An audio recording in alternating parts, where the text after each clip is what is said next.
And it all starts right here. This anchors you here.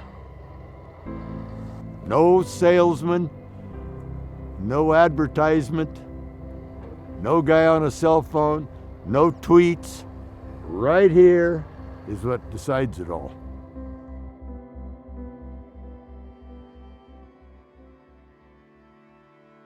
The story of Gamble Sands is the Gamble and the Gebbers families.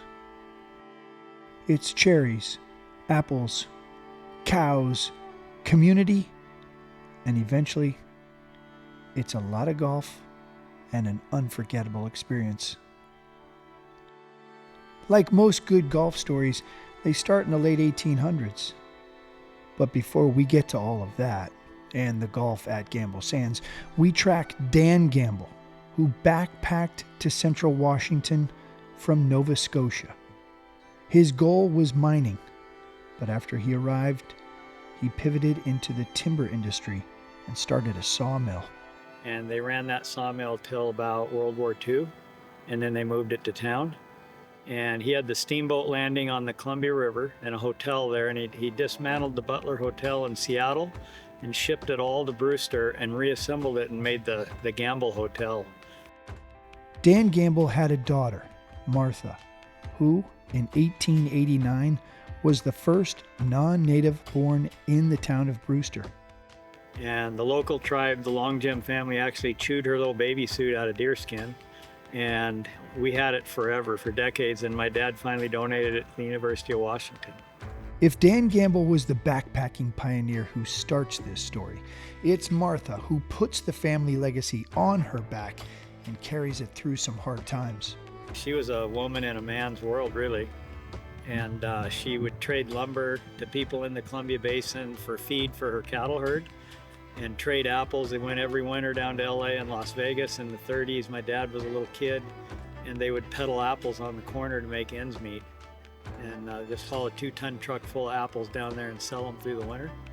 And so they traded and bartered for everything through the Depression, but she never filed bankruptcy. And so we have big shoes to fill, to scratch the gravel that hard to have the company survive and the family name survive.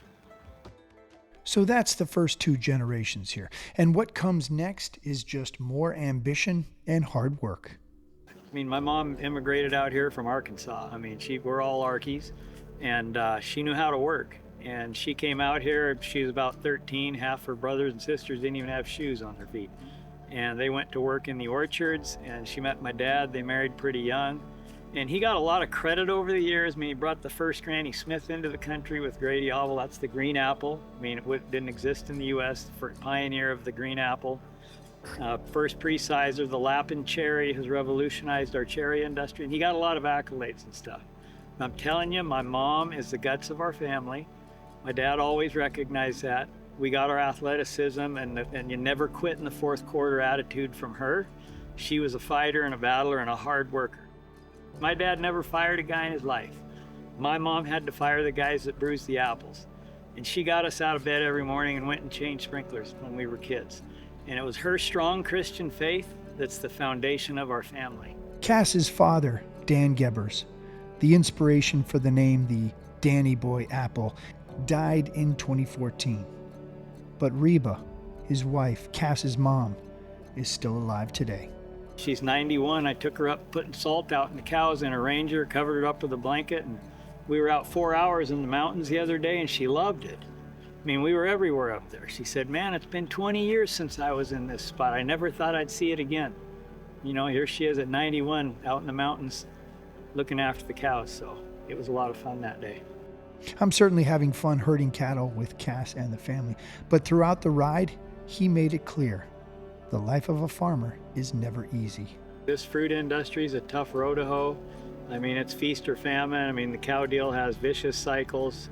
And you just got to knuckle down, bear down, and survive the bad times. And because this is what we like to do. I mean, we love doing what we do. I mean, today, that really wasn't like work, man. This is what we do every day. And I get to go do it with my son and my grandkids and my daughter, granddaughters. I mean, how can life be any better than that? That's what you do. That's all I know. Next up, as we move this story and the herd along, it's a deeper dive into the orchards, the connection to the community, the land, and then the concept of golf.